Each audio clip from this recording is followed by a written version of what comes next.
सर्वांना क्रांतिकारी जय भीम. खरं तर दिव्याचं म्हणणं आणि बिग बॉसने दिलेला निर्णय हा जनतेला कळणं गरजेचं आहे, कारण काही गोष्टींचे शब्दशः अर्थ घेतले जात नाही. उदाहरणाद्वारे जर समजावून सांगायचं झालं तर शिक्षण हे वाघिणीचं दूध आहे, जो तो पितो तो गुरगुरल्याशिवाय राहत नाही. याचा नेमका अर्थ काय हे तुम्हीच मला कमेंटद्वारे कळवा. जीवन हे कुंभकर्णाच्या चक्रासारखं असलं पाहिजे. म्हणजे नेमकं काय तर कुंभार जसं मडक्याला घडवत असतो तशाच पद्धतीनं स्वतःचं आयुष्य स्वतःला घडवता आलं पाहिजे, असा त्याचा अर्थ आहे.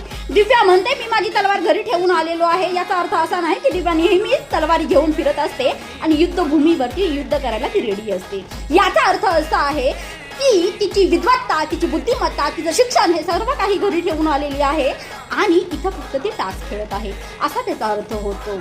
खरं तर आमच्या म्हणण्याप्रमाणे तर स्वतःच्या शब्दाला इतकी घार पाहिजे की समोरच्यावरती सपासप वार झाले पाहिजेत आणि आपल्या बोलण्यातूनच समोरचा व्यक्ती गार पडला पाहिजे, हा त्याचा अर्थ होतो.